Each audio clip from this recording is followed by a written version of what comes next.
2009년 어느 날 노르웨이 국영방송국 프로듀서 토마스 헬륨은 동료들과 점심시간을 가지던 중 엉뚱한 생각을 하게 됩니다.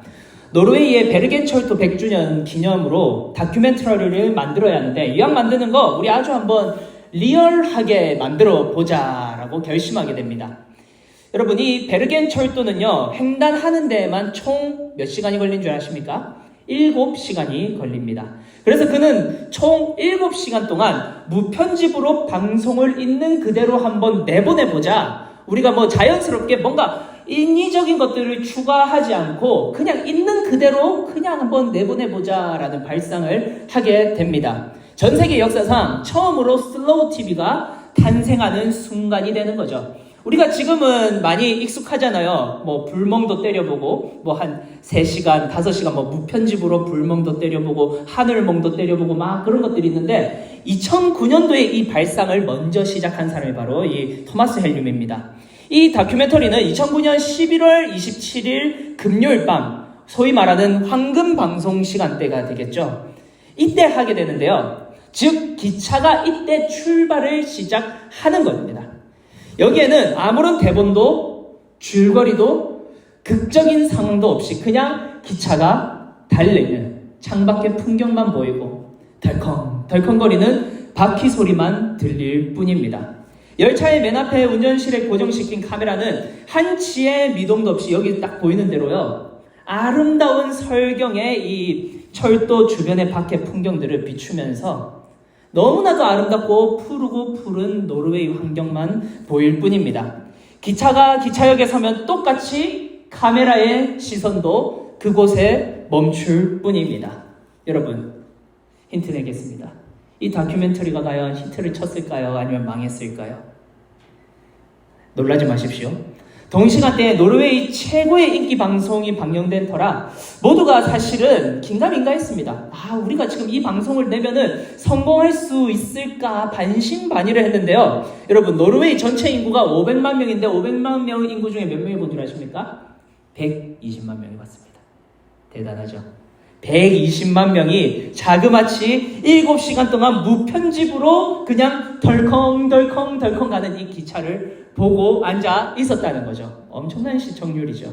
이후 토마스 헬륨은요, 더 과감한 기획을 하는데 다음 페이지 한번 볼까요?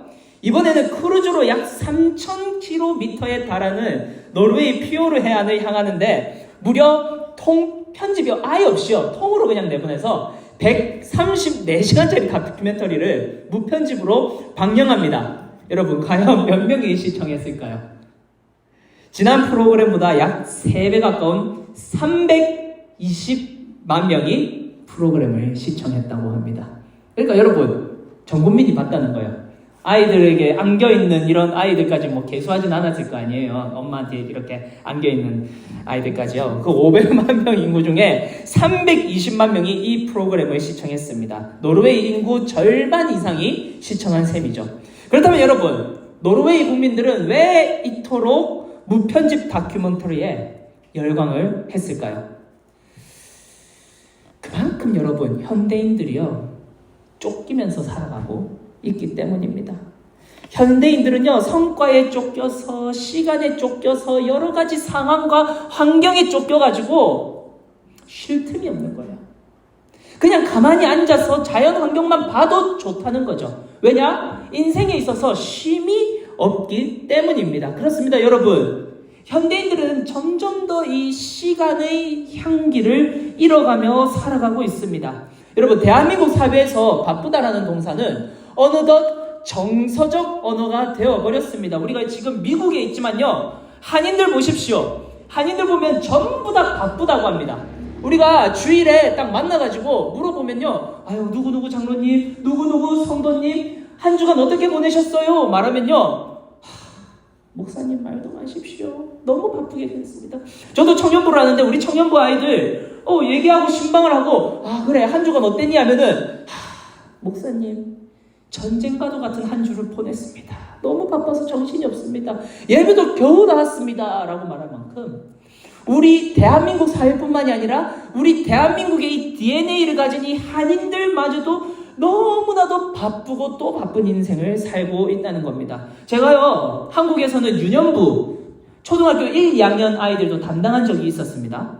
그 아이들에게도요, 제가 물어봤어요. 얘들아, 한 주간 어떻게 지냈니? 하면은, 우리 초등학교 1, 2학년 때만 해도 어땠어요? 그냥 뛰어논다고 정신이 없잖아요? 근데 얘들은 벌써 학원을 한 4, 5개를 다녀요. 그러니까, 목사님, 사실 놀고 싶은데, 그냥 학원차가 바로 학교 앞에 기다려요. 그래서 피아노 학원 가고, 태권도 학원 가고, 영어 학원 가니까 하루가 다 지나버려요. 놀 시간도 없이 바빠요. 이렇게 얘기하는 거예요. 중고등학생, 대학생, 직장인, 노년층 너나 할 것 없이 우리는 그렇습니다. 너무나도 바쁜 인생을 살아가고 있습니다. 화면 보시면 알겠지만 이러한 현대인을 두고 제독 철학자입니다. 이 독일에서 활동하고 있는 환병철이라는 철학자인데요. 독일에서 굉장히 인기가 많습니다. 이 철학자가 시간의 향기라는 책을 통해 뭐라고 얘기하냐면은 현대인들은 모두 지금 시간의 질병에 걸려 있다라고 말합니다. 제가 이 책의 서론을 잠시 한번 요약해 드리겠습니다. 보시면 알겠지만 이 시대의 현대인들에게는 시간의 향기가 없다. 쉬는 시간마저도 그저 일하는 시간을 위한 노동의 하나의 형태일 뿐이다. 정말 대단한 철학적 분석 아닙니까? 쉬는 이유가요, 그냥 진짜 쉬기 위해서 쉬는 것이 아니라 노동을 하기 위해 에너지를 비축하고 추적하는 시간이 현대인들의 시간이라는 거예요. 시간을 가속하는 인간의 존재 방향을 뒤흔들고 인간이 자기 자신을 학대하며 자기 스스로를 상실케 한다. 정말 대단한 분석이죠. 그래서 이분이요, 독일에서 책을 내면요, 독일에 있는 고등학생들까지도 이 책을 다 정독할 만큼 피로사회, 시간의 향기, 이 사람이 내고 있는 시리즈들은 지금 독일에서 굉장히 잘 나가고 있으니까 여러분들도 한번 기회가 되면 한병철 씨 책 꼭 한번 읽어보십시오. 재밌는 게 독일어로 썼기 때문에 독일어 번역하는 한국인 역자가 또 따로 있다는 점이에요. 참 재밌죠. 자, 그렇습니다, 여러분. 우리는 어쩌면요, 너무나도 바쁘고 또 바쁜 일상 속에 살아가면서 우리의 존재 목적마저도 잃어버리며 살아가고, 어쩌면 자기 자신을 끊임없이 착취하며 살아가고 있는지도 모르겠습니다. 우리가 살아가는 인생이 그렇다는 거죠. 사랑하는 여러분, 여러분들은 지금 어떤 삶을 살고 계십니까? 시간을 누리며 하나님께서 주신 이 시간을 능수능란하게 통제하며 감사하며 살고 있습니까? 아니면 그 하나님께서 우리에게 즐기고 누리라고 주신 이 시간에게 오히려 지배당해서 하루하루 쫓기며 살아가고 있지는 않습니까? 여러분, 우리가 상황에 쫓기고 문제에 쫓기다 보면은 정작 우리의 중요한 가치를 잃어버리게 됩니다. 우리가 공부하는 목적이 무엇입니까?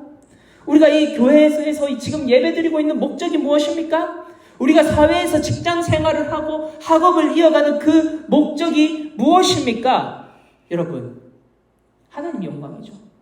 그런데요, 우리가 정작 그 하나님의 영광을 위해서 사용되라고 하나님께서 허락하신 이 시간을요, 시간에 지배당하고 살기 시작할 때부터는요, 어떻게 되는 줄 아십니까? 시간의 노예가 되고 하나님의 영광을 위해 주신 그 시간을요, 혹은 나의 영광, 혹은 다른 무언가의 정욕을 위해 살아갈 수밖에 없다는 것입니다.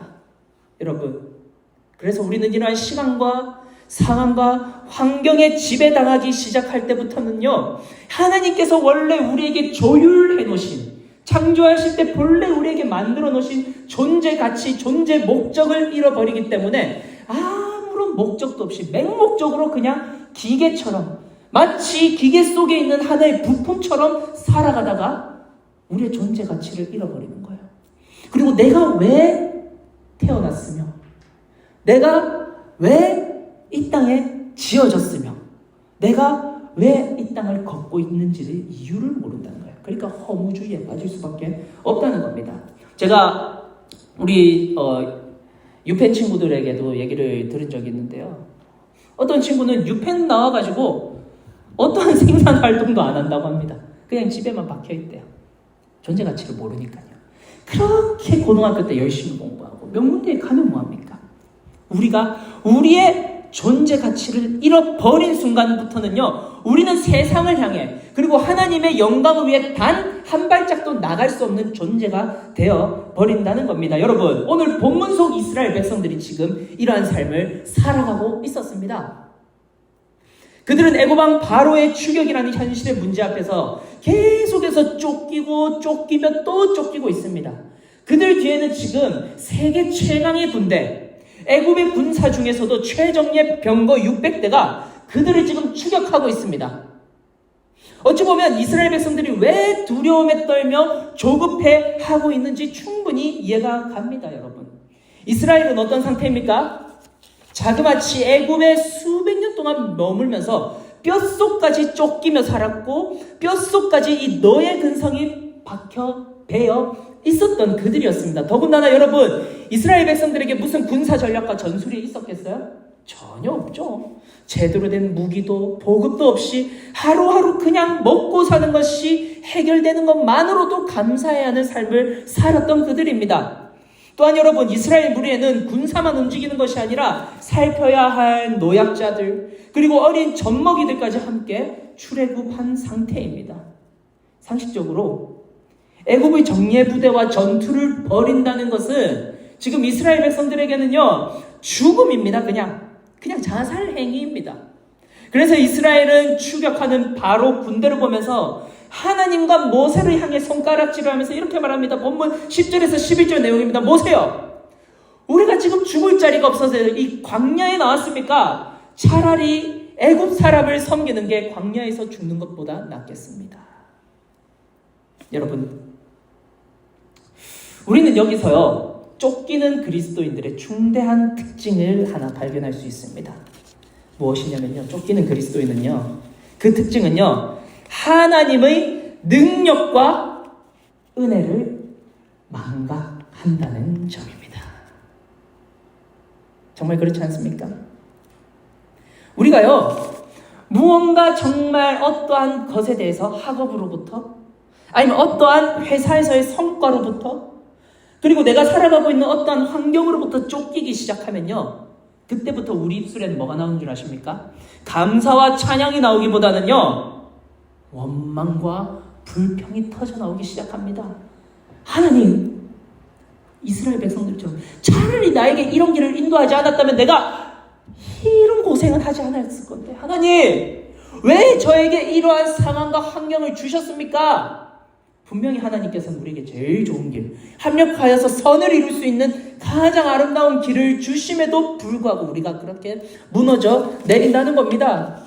그러니까 여유가 없고 불안합니다.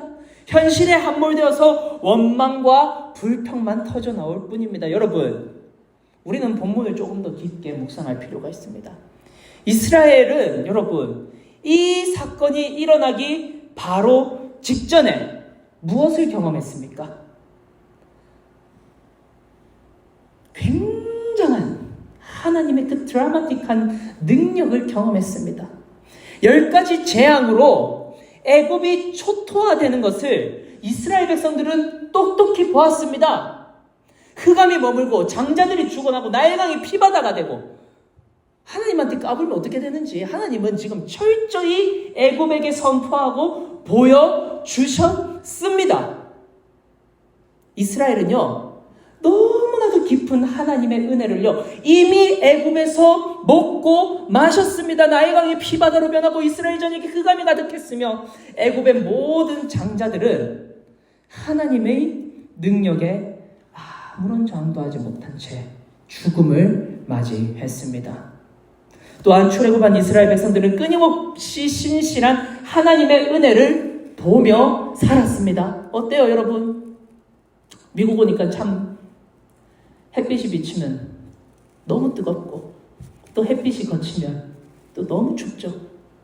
광야가 딱 그런 곳 아니겠습니까? 더 극대화된 낮에는 구름 기둥으로 하나님이 살인적인 햇빛을 시원한 바람으로 채워주셨고, 밤에는 사막의 차가운 칼바람을 불기둥으로 막아주셨습니다. 한마디로 여러분, 이스라엘 백성들에게는 단 한 번도 하나님의 은혜가 떠난 적이 없다는 거예요. 이스라엘이 서로 가면 서쪽으로 하나님의 은혜가 함께 임했으며, 이스라엘이 동쪽으로 향하면 동쪽으로 하나님의 은혜가 함께 하였습니다. 여러분, 이스라엘에게는 단 한 번도 하나님의 은혜가 떠난 적이 없고 단 한 번도 하나님의 은혜가 그들과 멀어진 적이 없을 만큼 이스라엘은 늘 하나님의 은혜를 바라보고 하나님의 은혜를 먹고 마시며 살았다는 거죠. 그런데 여러분, 왜 출애굽하고 있는 이 이스라엘 백성들, 바로에게 쫓기고 있는 이 이스라엘 백성들은 왜 믿음을 잃고 쫓기는 그리스도인들이 되었습니까? 왜 벌벌 떨고 있습니까? 왜 현실의 문제에서 넘어지고 또 넘어져서 이제는 하나님을 향해 원망의 화살을 날리고 지도자 모세를 향해 이럴 거면 차라리 출애굽에 하지 말고 이집트에서, 애굽에서 죽으면 낫다라고 할 만큼 원망하고 있습니까? 그 이유는 여러분, 이스라엘의 시선이요, 하나님이 아닌 상황과 환경에 빼앗겨버렸기 때문입니다. 그들의 눈에는 하나님이 아니라 지금 자신들을 쫓아오고 있는 애굽의 병거에 고정되어 있기 때문입니다. 이것이 여러분 바로 쫓기는 그리스도인으로 전락해버린 이스라엘의 이유입니다. 여러분, 그렇다면 이 시간 우리 자신에게 한번 좀 적용을 해보았으면 좋겠습니다. 여러분들은 지금 무엇에 쫓기며 살고 있습니까? 무엇이 여러분들을 그토록 분주하게 만들며 무엇이 그토록 여러분들의 온갖 마음과 생각을 장악해버리고 있습니까? 무엇이 여러분들의 마음의 평안을 빼앗고 있고 무엇이 여러분들의 마음에 분노를 일으키게 만들고 있습니까? 그렇습니다. 우리 살아가면서 참 바쁘죠. 서론에서 말했듯이 한병철 씨가 얘기한 것처럼 우리는 좀처럼 시간의 향기를 느끼지 못하며 살아가고 있습니다. 우리 청년부 친구들 중에는요, 주 6일 근무하는 친구들이 많아요. 진짜 너무 인생이 치열해요. 주 6일 공부하고 그리고 주일 잠시 쉬고 또 다시 그 일상하고 학업이 놓여있으면 또 학업을 공부해야 하고 공부에 쫓기고 학업에 쫓기고 직장 생활에 쫓기고 여러 가지 성과에 쫓기고 취업에 쫓기고 있습니다. 여러분, 그런데 제가 여러분들에게 한번 그냥 까놓고 얘기할게요.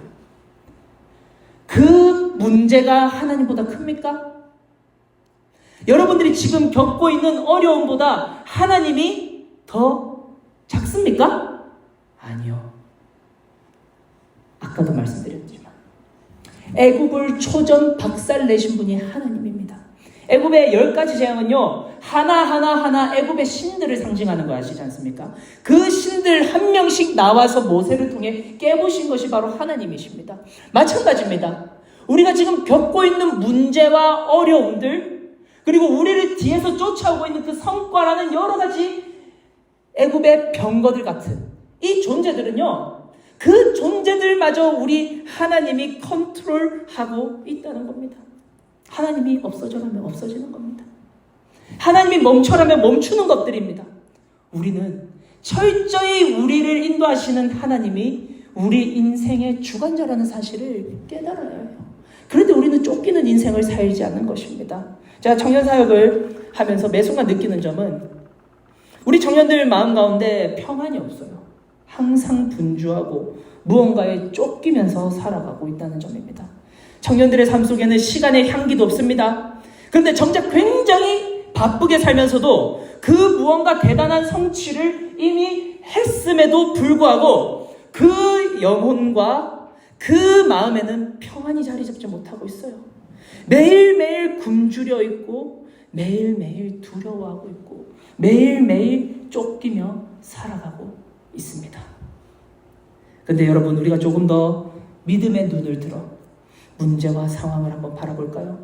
우리 산상수훈에서 예수님은 염려하며 매 순간 상황과 문제에 쫓겨 사는 무리들에게 이렇게 말합니다. 얘들아, 이리 와봐라. 산상수훈, 우리 예수님을 따라서 얼마나 많은 무리들이 우리 예수님을 따라왔습니까? 그 무리들 중에는요, 명문가 가문도 없어요.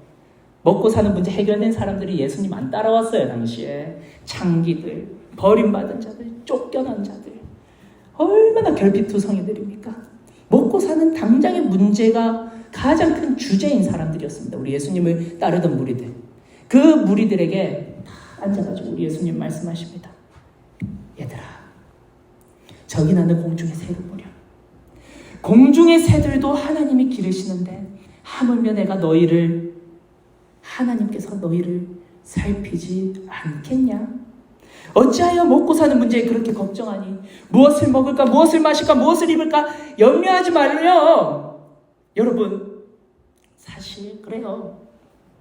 여러분들이 쫓기고 있는 여러 가지 문제들은요, 하나님 손에 있습니다. 내 손에 있는 거 아니에요. 내가 이것을 해결하려다 보면 십중팔구 넘어지고 무너집니다. 이 문제를 이겨낼 방법이 없습니다. 하지만 이 문제를 컨트롤하고 계시고 이 문제를 통제하고 계신 분이 하나님이라는 사실을 우리는 알 때 자유해질 수 있는 것입니다. 우리가 이것을 믿지 못하면요, 신뢰하지 못하면 우리는 시간에 쫓기고 상황에 쫓기고 문제에 쫓기고 현실에 쫓겨서 결국 불행한 인생을 살아갈 수밖에 없습니다. 그렇다면 우리는 이제 이렇게 질문해야 합니다. 어떻게 하면 우리는 쫓기는 그리스도인이 아니라 일상 속에서 시간의 향기를 느끼며 평안과 기쁨을 누리는 그리스도인으로 살아갈 수 있을까요? 이제 모세는 하나님을 향해, 그리고 모세를 향해 원망하는 이스라엘 백성들에게 이렇게 외칩니다. 우리 본문 14장 13절에서 14절 제가 다시 한번 또박또박 읽어드리겠습니다. 특히 글씨 이렇게 마크가 되어 있는 빨간색으로 되어 있는 부분을 잘 보십시오. 모세가 백성에게 이르되 너희는 두려워하지 말고 가만히 서서 여호와께서 오늘 너희를 위하여 행하시는 구원을 보라. 너희가 오늘 본 애굽 사람들을 영원히 다시 보지 아니하리라. 여호와께서 너희를 위하여 싸우리니 너희는 뭐해라? 가만히 있을지니라. 아멘. 여러분, 지금 무슨 단어가 반복되고 있습니까? 쫓기는 이스라엘에게 모세는 그저 가만히 있으라고 합니다. 지금 어떻습니까? 지금 앞에 홍해가 열리지도 않았어요. 그냥 망망대해예요. 그냥 직진하면 수장돼요. 뒤에는 600대의 철병거가 쫓아옵니다. 고대 근동 최고의 무기인 철병거예요. 그 철병거가 지금 이스라엘 백성들을 죽이려고 마차를 다 치면서 이리이리 하면서 달려가는데, 그래서 지금 혼비백산이 돼서 백성들은 모세를 향해 네가 이러려고 우리를 데려왔냐? 우리 지금 이렇게 죽을 바에 차라리 애굽의 노예로 지내는 게 나은데 왜 데려왔냐면서 하나님을 원망하고 모세를 원망하는데, 모세가 하나님께 받은 응답, 그리고 그 응답으로 백성들에게 하는 얘기는 뭐냐? 2번이나 반복합니다. 가만히 있어라, 가만히 서 있어라라고 말합니다. 그렇다면 여러분, 어떻게 가만히 있을 수 있습니까? 내 학점은 지금 폭락하고 있고 내 신분 문제는 지금 바람 앞에 등불이고 먹고 사는 문제가 지금 흔들리는데 우리가 어떻게 가만히 있을 수 있습니까? 모세가 지금 가만히 있으라는 그 본뜻은 무엇인 줄 아십니까? 그것은 바로 여러분, 나의 능력으로 현실과 싸우지 말고 하나님의 능력으로 현실과 싸우라는 의미입니다. 믿음과 신뢰를 하나님께 보내라는 거예요. 그때 하나님께서는 그 문제를 해결해 줄 수 있는 마음도 주시고 상황도 주시고 그리고 길도 열어 주신다는 겁니다. 여러분, 우리가 현실 속에서 그토록 쫓기며 살아가는 이유가 무엇인 줄 아십니까? 우리는 항상 패배해놓고 싸우기 때문입니다. 싸움의 주도권을 빼앗긴 채로 싸우니까 사탄에게 질질 끌려다닙니다. 우리가 잔뜩 우리의 힘과 지략으로 아무리 정교하게 계획하고 짠들 사탄은 우리가 절대 이길 수 없습니다. 우리의 지능으로요. 그리고 여러분들이 아무리 철저하게 여러분들의 인생을 설계하고 계획해 보십시오. 여러분, 그거 하나님이 길 안 열어주면 끝입니다. 하나님과 통해하고 하나님의 능력으로 살아가는 것이 그리스도인들의 힘의 원리입니다. 그래서 여러분, 우리에게 필요한 게 무엇인 줄 아십니까? 바로 거룩한 영적인 힘빼기입니다. 힘빼기. 내가 힘을 빼고 내가 모든 나의 교만을 내려놓고 그 내려놓고 뱉어낸 자리에 여호와 하나님의 능력을 집어넣기 시작하면 그때부터는 내가 싸우는 것이 아니라 바로 누가 싸워요? 하나님이 대신 싸웁니다. 하나님이 대신 싸우기 시작하면 사탄은 필패죠. 그래서 여러분, 사탄이 제일 싫어하는 게 뭔 줄 아십니까? 여러분들이요, 여러분들의 힘을 빼는 거예요. 여러분들이 겸손해지는 거예요.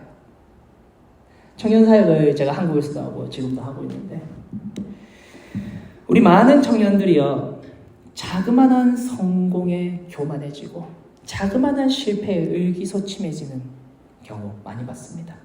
그래서 그 마음에 평정심이 없어요. 늘 불안해요. 교만한 사람 특징이 뭔 줄 아세요? 불안해합니다. 교만한 사람 특징이 뭔 줄 아세요? 진짜 열심히 살아요. 왜냐? 자기 위치를 유지하고 싶은데. 그러니까 더 높은 위치를 선점하기 위해 더 공부하고 더 많은 것들을, 더 외적인 것들을, 학위도 따고 또 장사도 사업도 더 크게 하고 차도 일부러 좋은 거 타고 다니고 그럽니다. 그런데 정작 그 마음의 중심에는 평안이 없다는 겁니다. 힘들다는 거예요. 왜냐? 내 힘으로 싸우니까. 내가 내 힘으로 이 문제 컨트롤을 하려고 하니까요. 그냥 우리 주님께 내어 맡기면 되는데요. 제가 무작정 나의 삶을 열심히 살지 말라는 건 아닙니다. 하나님을 신뢰한다는 게 뭔 줄 아십니까? 하나님을 신뢰한다는 건 뭐냐면요, 철저히 내가 할 수 있는 영역 안에서는 최선을 다하되 내가 할 수 없는 영역은 그냥 하나님께 내어 맡기는 믿음을 보이는 게 믿음입니다. 여러분, 우리 청년들은 그렇게 살아야 하는 거예요. 하나님의 능력으로 싸워 가야 한다는 거죠. 수많은 현대인들이 여러분 지금 번아웃 증후군에 시달리고 있습니다. 번아웃 증후군이 한 가지 일에 몰두한 사람이 극도로 신체적, 정신적 피로, 무기력증, 자기혐오 등에 빠지는 증후군인데, 화면 한번 보실까요? 한번 본인에게 해당되는 증세 한번 체크해 보시기 바랍니다. 한번 보세요. 자, 1번. 맞으면은 동그라미 치시고 마음속으로 한번 보십시오. 몇 개가 동그라미인지 한번 봅시다. 자, 일하기에 몸이 너무 지쳤다고, 공부하기에 너무 몸이 지쳤다고 생각이 듭니다. 2번. 퇴근할 때 녹초가 된다. 3번, 아침에 출근하거나 강의실에 가면은 그런 생각만 해도 피곤해진다. 아, 오늘 주일인데 미안합니다. 내일 또 이제 생업전선으로 가야 하고 또 학업으로 가야 하는 친구들이 있는데 얼마나 힘들겠어요. 그래. 일하는 것에 부담감과 긴장감이 느껴진다. 일이 주어지면 무기력하고 실증이 느껴진다. 자신이 하는 일에 관심조차 없다. 사실. 성취감을 7번 성취감을 못 느낀다. 8번 주어진 업무를 할 때 소극적이고 방어적이다. 9번 책은 짜증이 늘고 불안감이 느껴진다. 10번 스트레스를 풀기 위해 폭식, 음주, 흡연 등 쾌락 요소만 찾아. 제가 장교로 복무할 때 10번에 폭식했어요. 폭식. 그래서 지금 이랬는데 그때 동글동글 굴러다녔어요. 그래가지고 와, 내가 이래가지고 전역하면 장교라는 명함도 못 내밀겠다 해가지고 전역하기 한 2달 전부터 진짜 한 15kg를 뺐습니다. 15kg. 너무 스트레스를 받으니까 제가 음주를 하나 흡연을 하나 계속 먹었던 것 같아요. 자, 여러분, 여기에서 지금 3가지 이상인 분들 바로 번아웃 증후군이라고 합니다. 제가 그래서 한국에서 이 설교를 하면서 우리 친구들 중에 한번 손들어 보라고 하니까 50% 이상이 다 손들더라고요. 다 번아웃인 거예요. 그냥 주일 돼서 그 월요일이 너무 싫어. 그냥 월요일이 되면 너무 싫어요. 학교도 가기 싫고, 특히 우리 조금 취업한 청년들은 죽겠대요. 이 딱 청년부 예배만 마치면은 입맛이 뚝 떨어진대. 내일 직장에 가야 하거든. 다 사회초년생이잖아요. 얼마나 힘들겠어요. 여러분들은 누구의 힘으로 세상을 감당하려고 하십니까? 여러분 자신의 힘입니까? 그러면 여러분들은 반드시 번아웃 증후군을 만나게 될 것입니다. 반대로 우리가 하나님의 힘으로 현실과 싸우면 그때부터는 이 전쟁은 우리의 전쟁이 아니라 하나님의 전쟁이 되기 때문에 승리할 수밖에 없습니다. 여러분, 다윗이 골리앗을 어떻게 이겼어요? 자신의 힘이 아니라 하나님의 힘으로 싸우니까 열리는 것입니다. 길이.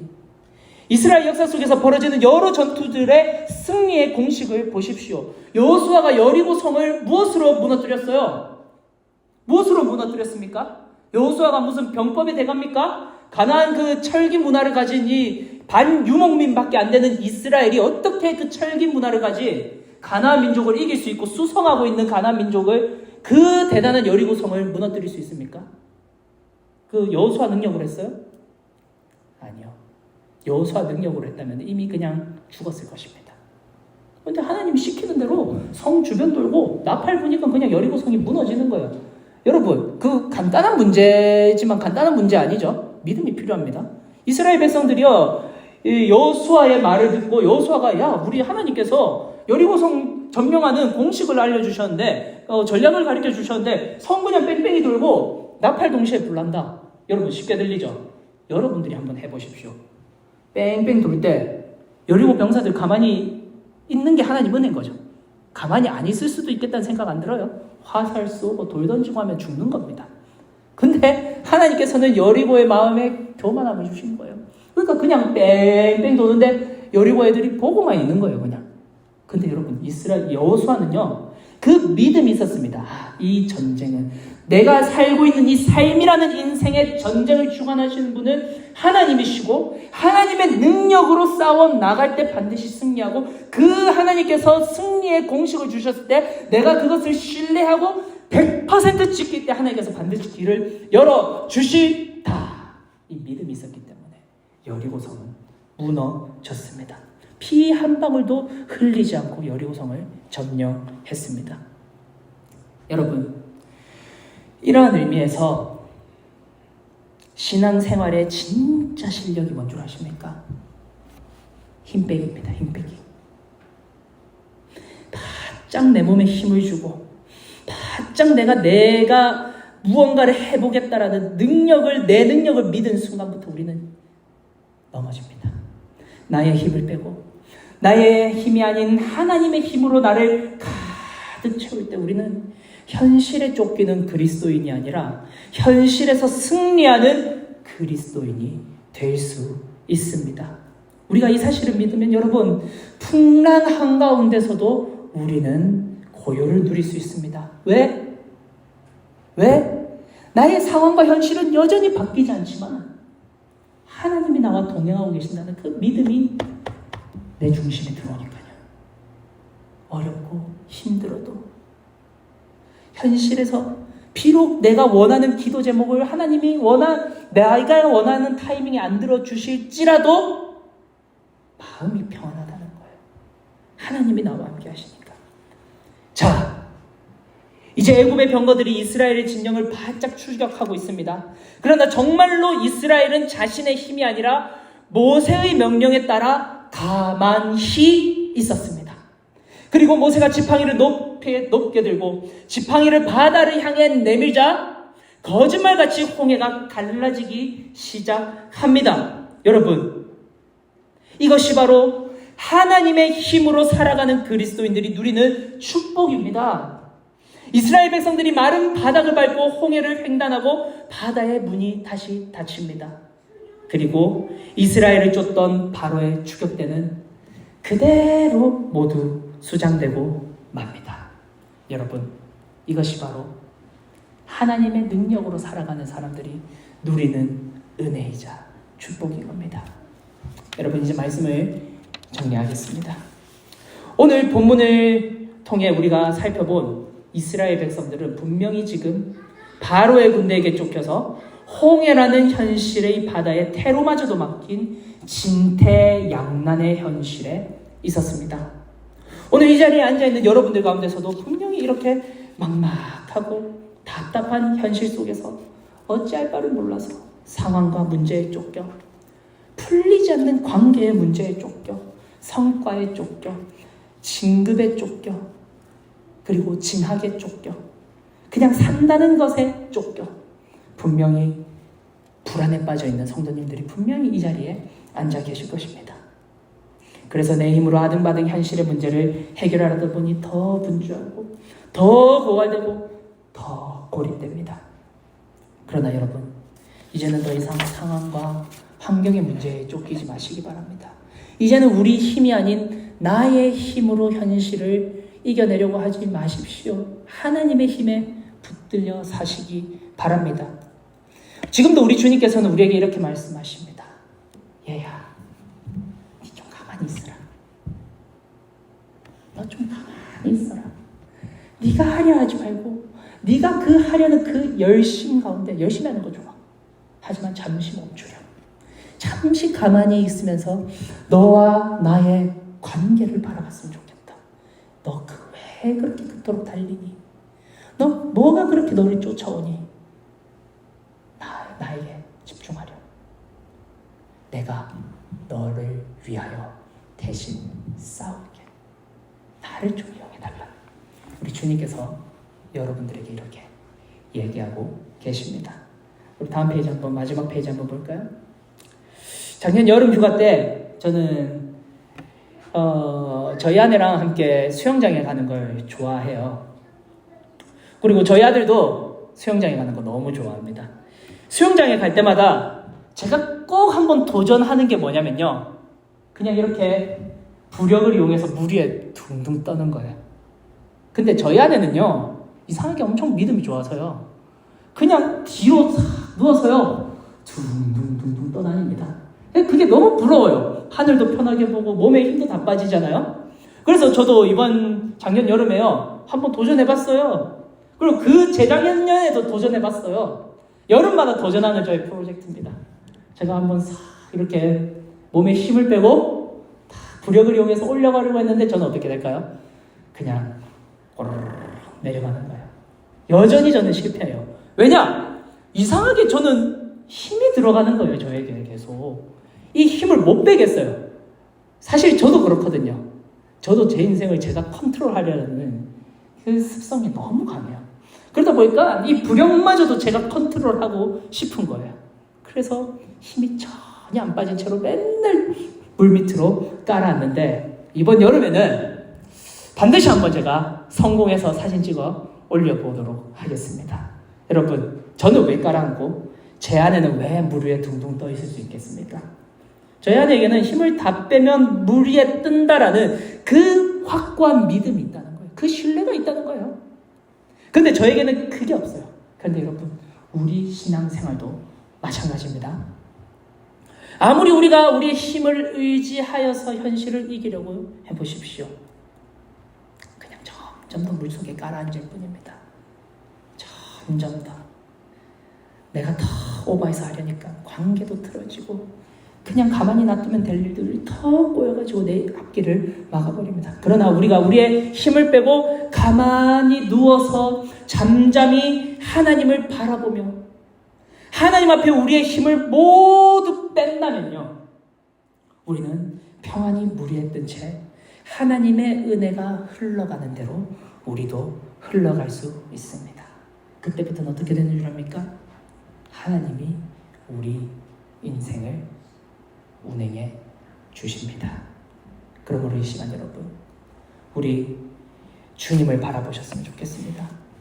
우리의 힘으로 현실과 문제를 다루지 마시고 내가 할 수 있는 영역에서는 최선을 다하되 내가 할 수 없는 영역들은 우리 주님을 믿고 맡기시기 바랍니다. 그리고 내가 어떠한 문제를 해결하기에 앞서 그 문제를 내 힘으로 하기에 앞서 나와 하나님의 관계가 어떤지 먼저 되짚어 보시기 바랍니다.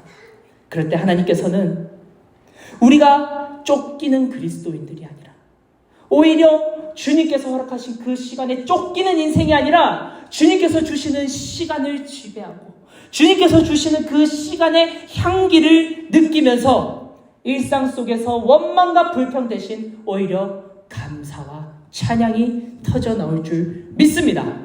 이러한 은혜를 누림으로 말미암아 쫓기는 그리스도인들이 아니라 주님께서 주시는 시간의 향기를 아름답게 맡아가며 주님께서 주시는 그 여유와 만족으로 아름답게 살아가는 저와 여러분들 모두가 되시기를 주님의 이름으로 간절히 소망합니다.